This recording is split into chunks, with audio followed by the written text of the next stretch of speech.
மதுரை மாவட்டத்தின் கொட்டாம்பட்டி ஒன்றிய ஊராட்சி ஒன்றிய நடுநிலைப்பள்ளி மா வெள்ளாளப்பட்டியினுடைய ஆண்டு விழாவில் கலந்து கொள்வதில் மிகவும் பெருமை அடைகிறேன். இவ்விழாவில் சபையில் வீற்றிருக்கக்கூடிய அருமைமிகு பணியை ஆற்றும் மருத்துவ துறை அலுவலர்களையும், இப்பள்ளிக்கு எஸ்எம்சி தலைவியாக பணியாற்றி கொண்டிருக்கக்கூடிய எஸ்எம்சி தலைவி மற்றும் அவையில் இருக்கக்கூடிய அனைத்து நல் உள்ளங்களுக்கும், இவ்விழாவினை மிக சீரோடும் சிறப்போடும் நடத்தி கொண்டிருக்கக்கூடிய இப்பள்ளியினுடைய புன்னகை அரசினே சொல்லலாம். ஏன்னா எப்போ பார்த்தாலும் புன்னகையோடு தான் இருப்பாங்க. புன்னகையோடு இப்பள்ளியை சிறப்பாக வழிநடத்தி கொண்டிருக்கக்கூடிய இப்பள்ளியினுடைய தலைமை ஆசிரியர் அவர்களுக்கு ஈடாக ஆசிரிய பணியே அரும்பணி, அதற்கே உன்னை அர்ப்பணி என்ற பழமொழிக்கேற்ப இப்பள்ளி மாணவ மாணவிகளுக்கு தேவையான அறிவினை ஊற்றாக, அம்மா சொன்னாங்க, தொட்டனை தூரும் மணற்கேணி மாந்தருக்கு கல்வி ஒரு இதை தோன்றோம் அப்படின்னா என்ன செய்வாங்க, ஊறிக்கிட்டே இருக்கும் மண்.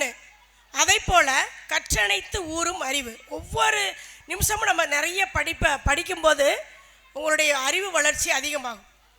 அது உண்மை. ஏன்னா மாணவர்களை பயிற்சிவிப்பதில் இப்பள்ளியினுடைய ஆசிரியர்களுக்கு ஈடு எதுவுமே இல்லை. உண்மையிலேயே இந்த தடவை நல்லா நீங்கள் கைதட்டலாம். ஏனென்றால் நாம் பணியாற்றக்கூடிய இந்த கொட்டாம்பட்டி ஒன்றியத்தில் 94க்கும் மேற்பட்ட தொடக்க மற்றும் நடுநிலை பள்ளிகள் இருக்குது.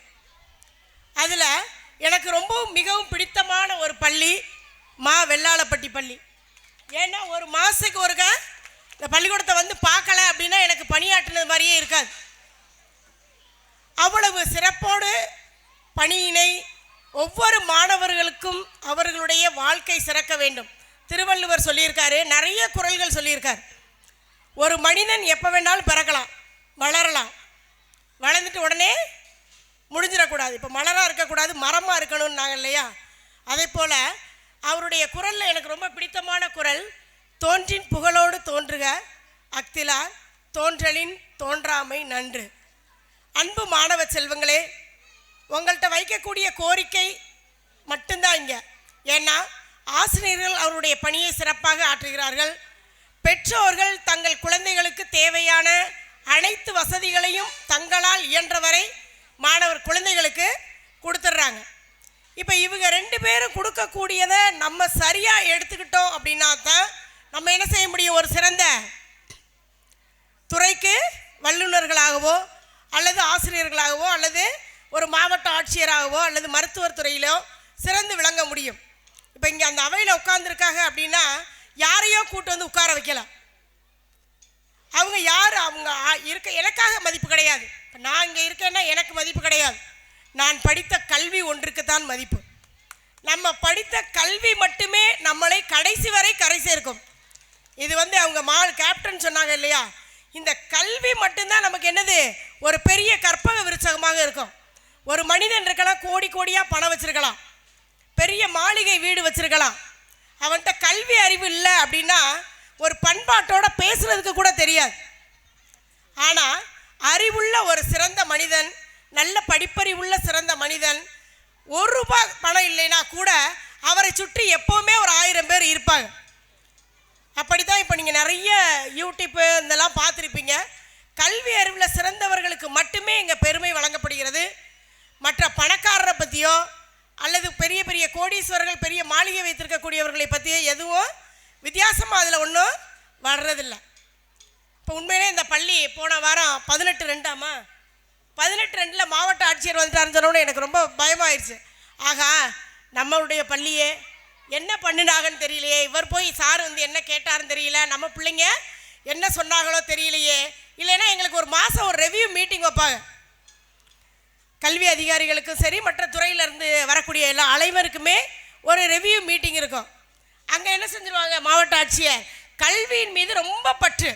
எப்படி இப்போ நம்மளுடைய அரசாங்கம் நலத்திட்டங்கள் நிறைய வழங்கி மாணவர்களுக்கான படிப்பை மேம்படுத்துவதற்கான பெண் கல்வி ஊக்கத்தொகை, NMMS தேர்வு, அடுத்து என்னது புதுமை பெண், இந்த மாதிரி நிறைய எக்ஸ்ட்ரா திட்டங்களை எல்லாம் கொண்டு வந்து மாணவ செல்வங்களை உயர்த்துகிறதோ, அதை போல் தற்போதைய இருக்கக்கூடிய மாவட்ட ஆட்சியர் கல்வித்துறைக்கு மட்டும் ஒரு பெரிய 80% தன்னுடைய பணியில் ஒதுக்கிட்டு இருக்கார். ஒரு பக்கம் அவர் விசிட் போகிறாரு அப்படின்னா கண்டிப்பாக அங்கே இருக்கக்கூடிய தொடக்கப்பள்ளினாலும் சரி, நடுநிலை பள்ளினாலும் சரி, உயர்நிலை பள்ளினாலும் சரி உள்ளே போகாமல் வெளியில் போகிறதே இல்லை. ஏன் அப்படின்னா அவர் சொல்கிறாரு, நான் வந்து ரொம்ப ஒரு கிராமத்தில் இருந்து படித்து வந்தேன். இப்போ நான் படித்து பெரிய மாவட்ட ஆட்சியர் ஆன பின்னாடி அவர் உள்ளே நுழையிறாருன்னா இருக்க அத்தனை பேர் எந்திரிச்சு நிற்பாங்க. அவர் யாருன்னே தெரியாது. ஆனால் என்னவா இருக்கார்? மாவட்ட ஆட்சியர். அவருடைய படிப்புக்கு தகுந்த பதவியில் வந்திருக்கார். அவர் யாராகவே இருக்கட்டும், XRY. ஆனால் அவருக்கு என்ன செய்யணும்? அவருடைய பதவிக்கு, அவருடைய படிப்புக்கு கொடுக்க வேண்டிய மரியாதையை கொடுக்கணும் அப்படிங்கிற ஒரு சிறந்த ஒரு பண்பாட்டோடு நம்ம போயிட்டுருக்கோம். இப்போ மாவட்ட ஆட்சியர் வர்றாரு, 1 மணி நேரம் கிட்டத்தட்ட இந்த பள்ளியிடத்தில் இருந்து ஒவ்வொரு வசதிகளையும் கேட்டு அறிஞ்சிருக்காரு. அதே போல் 7ஆம் வகுப்பு போயிருக்காரு. அந்த நோட்டெல்லாம் என்கிட்ட காமிச்சாங்க. குழந்தைங்க அழகாக டிக்டேஷன் போட்டோன்னா அழகாக எழுதி காமிச்சிருக்காங்க. எழுதி காமிச்சதுனால நான் தப்பிச்சேன். இல்லைன்னா ரெவியூ மீட்டிங்கில் எனக்கு அர்ச்சனை நிறையா விழுகும். என்னம்மா அந்த வெள்ளாளப்பட்டி பள்ளிக்கூடம் ஏன் இப்படி இருக்கு அப்படின்னு. ஆனால் ஆசிரியர்களை எந்த ஒரு குறையும் சொல்ல முடியாது. எல்லாருமே தன்னுடைய பணியை, தன்னுடைய கடமையை சிறப்பாக ஆற்றிக்கொண்டு இருக்கிறார்கள். அதில் எந்த மாற்று கருத்தும் இல்லை. பெற்றோர்கள் உங்களுடைய கடமையை நல்லா செஞ்சுக்கிட்டு இருக்கீங்க. இப்போ நம்ம என்ன செய்யணும் அப்படின்னா, 2 கை தட்டினாதான் ஓசை கிடைக்கும்.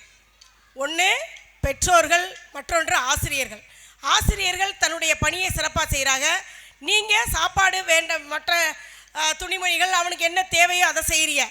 ஆனால் அந்த குழந்தையினுடைய வளர்ச்சியில் நம்ம வந்து கொஞ்சம் பங்கெடுத்துக்கிறோம். ஏதோ பள்ளிக்கூடத்துக்கு போயிட்டு வந்தான், ஹோம்ஒர்க் பண்ணிட்டான், படிச்சியாடான்னு சொல்லிட்டு விடக்கூடாது. ஏன் அப்படின்னா நிறைய இந்த செல்ஃபோன் மூலம் நிறைய குழந்தைகள் வந்து ஏதோ தேவையில்லாத ஒரு பாதையை நோக்கி போய்கிட்டு இருக்காங்க. பெற்றோர்கள் நிறைய கண்காணிக்கணும். ஏன்னா பள்ளியில் அவன் வேறு எந்த ஒரு கெட்ட செயலையும் செய்ய முடியாது. ஏன்னா ஆசிரியருடைய பார்வையில் இருப்பாங்க. ஆனால் வீட்டுக்கு வந்த பிறகு பெற்றோர்கள் பணி நிமித்தமாக வெளியில் போகலாம், அல்லது வேறு ஏதாவது வேலைகள் இருக்கோ, குழந்தைகளை பார்க்காம விட்டுறாதீங்க. தயவு செய்து பெற்றோர்கள் தங்கள் குழந்தை என்ன படிக்குது, என்ன பண்ணுது, அவனுக்கு என்ன தேவை அப்படிங்கிறத நம்ம என்ன செய்யணும்? பார்த்து பார்த்து செய்யணும். வெறும் ட்ரெஸ்ஸு 2000 ரூபாய்க்கு வாங்கி கொடுத்தா பத்தாது. அவனுக்கு வேண்டிய தின்பண்டங்கள் வாங்கி கொடுத்தா பத்தாது. அவனுடைய கல்வி வளர்ச்சியில் உங்களுடைய கவனம் இருக்க வேண்டும். என்ன படிக்கிறான், மார்க் போன தடவை என்ன மார்க் எடுத்தான், இந்த தடவை என்ன மார்க் எடுக்கிறான், அதில் வித்தியாசம் இருக்கா? குறையாக இருந்தால் ஆசிரியரை வந்து பார்த்து நம்ம என்ன செய்யணும்? கேட்கணும். பெற்றோர்கள் இப்போது கவனிக்காமல் விட்டுட்டீங்க அப்படின்னா நீங்கள் வச்ச செடி மரமாக வளராது. என்னவாயிரும்? வேறு வழியில் போயிடும். நீங்களுடைய வச்ச மரம் நன்றாக வளர்ந்து கனியை கொடுக்க வேண்டுமென்றால் அதற்கு தேவையான நீரை மட்டும் ஊட்டினால் பத்தாது. அதுக்கு எல்லாம் வேறு ஏதாவது பூச்சி இருக்கா, வேறு ஏதாவது நோய்கள் வந்து தாக்குதா அப்படிங்கிறதையும் நம்ம கண்காணிச்சுக்கிட்டே இருக்கணும். அப்போ அந்த குழந்தை சீராக வளரும். பெண் குழந்தைகளுக்கு பெரும்பாலும் ரொம்ப ரொம்ப கவனமாக இருக்கணும். ஏனென்றால் 8வது வரை படிக்கக்கூடிய குழந்தைகள் இங்கே இருக்காங்க. அந்த குழந்தைகளுக்கு முதல்ல பண்பாட்டை சொல்லிக் கொடுங்க. வந்தால் வீட்டுக்கு வரக்கூடிய பெரியவர்களை மதிக்கணும், முதல்ல பெற்றோர்களை மதிக்கணும், பெரியவர்களை மதிக்கணும் அப்படிங்கிறத பெற்றோர்கள் கற்றுக் கொடுக்க வேண்டும். ஏன்னா சில குழந்தைகள் வேறு, அதாவது அம்மா அப்பாவை தவிர மற்ற யாரும் இப்போ தெரியல. ஏன்னா இப்போ அதிகமாக யாரும் என்ன செய்கிறதில்ல, ஒரு வீட்டிலேருந்து இன்னொரு வீட்டுக்கு போகிறதில்ல. நம்மளை மட்டும்தான் அவன் பார்த்துக்கிட்டு இருக்கான். வேறு யாராவது வந்தால் யார் அப்படிங்கிற ஒரு அலட்சிய பார்வையும் அலட்சிய பதிலுமா சொல்லிக்கிட்டு இருக்கான். அப்போ நம்ம வீட்டுக்கு வரக்கூடிய விருந்தினர்களை இவங்க சித்தப்பா, மாமா, அத்தை, அண்ணி அப்படிங்கிறத இன்ட்ரடியூஸ் பண்ணுங்கள். அவங்களுக்கு என்ன மரியாதை கொடுக்கணுமோ அதெல்லாம் கற்றுக் கொடுங்க. இப்போ நிறைய அதாவது பண்பாடு கொஞ்சம் போய்கிட்டு இருக்கு கீழே. பண்பாடு ரொம்ப அவசியம். ஒரு மனிதன் நல்ல மனிதனாக வாழ வேண்டுமென்றால் ஒழுக்கம் மிக அவசியம். ஒழுக்கத்தை நன்றாக பேணிவிட்டோம் அப்படின்னா கண்டிப்பாக அந்த இடத்துல கல்வியும் சிறந்து விளங்கும், உன்னுடைய உயர்வும் மேலே மேலே மேலே மேலே போயிட்டே இருக்கும். அதனால் ஒரு மனிதன் சிறந்த மனிதனாக வாழ வேண்டுமென்றால் முதல்ல ஒழுக்கத்தை கடைபிடிக்க வேண்டும். அடுத்து ஆசிரியர்களுக்கும் பெற்றோர்களுக்கும் பெரியோர்களுக்கும் மரியாதை கொடுக்க வேண்டும். அந்த பெற்ற அறிவை அதாவது உரிய முறையில் பயன்படுத்தணும். நீ நல்ல மனிதனாக வளரணும் அப்படின்னா நீ படித்த படிப்பை சிறந்த முறையில் பயன்படுத்தணும். வேறு வழியில் போயிடக்கூடாது. ஒவ்வொரு மனிதனுக்கும் ஒரு கடமை இருக்குது. உன்னுடைய கடமை, மாணவ செல்வங்களுடைய கடமை படிப்பு மட்டுமே. படிப்பு படிப்பு படிப்பு என்பதையே உங்களுடைய தாரக மந்திரமாக வச்சுக்கோங்க. நன்றாக படித்து சிறந்த மாணவர்களாக உருவாக வேண்டும். சிறந்த ஒரு பெரிய அதிகாரிகளாக உருவாக வேண்டும். வெள்ளாளப்பட்டி பள்ளியில் படித்தேன், நான் இன்றைக்கி ஒரு டாக்டராக இருக்கேன். நான் வெள்ளாளப்பட்டியில் படித்தேன், நான் இன்றைக்கி ஒரு இன்ஜினியராக இருக்கேன். இந்த ஸ்கூலில் படித்து நான் ஒரு டாக்டராக இருக்கேன், கலெக்டராக இருக்கேன், இன்ஜினியராக இருக்கேங்கிறத தவிர்த்து ஒரு பெரிய நல்ல மனிதனாக இருக்கிறேன் அப்படிங்கிறத உறுதி செய்ய வேண்டியது மாணவ செல்வங்களாகிய உங்களுடைய முக்கியமான ஒரு வழிகாட்டியாக இதாக எடுத்துக்கிறங்க. உங்களுடைய லட்சியம் இதுவாக இருக்கட்டும். ஆசிரியர் பெருந்தகைகளுக்கு அனைவருக்குமே, அதாவது இந்த இப்போ சார் வந்து ரிட்டையர் ஆகிட்டார், சாரை சொல்லாமல் இருக்கக்கூடாது. ஆனாலும் எக்ஸ்டென்ஷனில் இருக்கார். எக்ஸ்டென்ஷனில் இருக்கிறதுனால நான் என்னால் முடியாதுன்னு சொல்லி கூட விடலாம். அருமையாக அந்த இதுகள்லாம் ஒவ்வொரு இதை பிரமிடுகள், இந்த மனித ஃபுல்லாக அந்த எக்ஸசைஸு, இது எல்லாமே அருமையாக உண்மையிலே கற்றுக் கொடுத்தாரு. அந்த ஆசிரியருக்கும் எனது பாராட்டுகளை தெரிவித்துக் கொள்கிறேன். கலை நிகழ்ச்சிகள்லாம் நிறையா இருக்கும். பெற்றோர்கள் பாருங்கள், மாணவர் செல்வங்களை நல்லா மோட்டிவேட் பண்ணுங்கள். கையே தட்ட மாட்டீங்க, சார் சொன்னால் தான் கைதட்டுறீங்க. குழந்தைகளுக்கு வந்து நிறைய என்கரேஜ் பண்ணணும். ஒரு சின்ன குழந்தை ஒரு சின்ன ஒரு குட்டி இது போட்டு வந்தால் கூட அந்த குழந்தைய நல்லா பாராட்டுங்க. நல்லா போட்டிருக்கேன் செல்ல குட்டி அப்படின்னு சொல்லி என்ன செய்யுங்க, நல்லா பாராட்டுங்க. போடாங்கிட்டு அப்படின்னு சொல்லிட்டு போனீங்கன்னா நம்மளுடைய குழந்தைய நம்மளே பாராட்டலைன்னா வேற யார் பாராட்டுவா?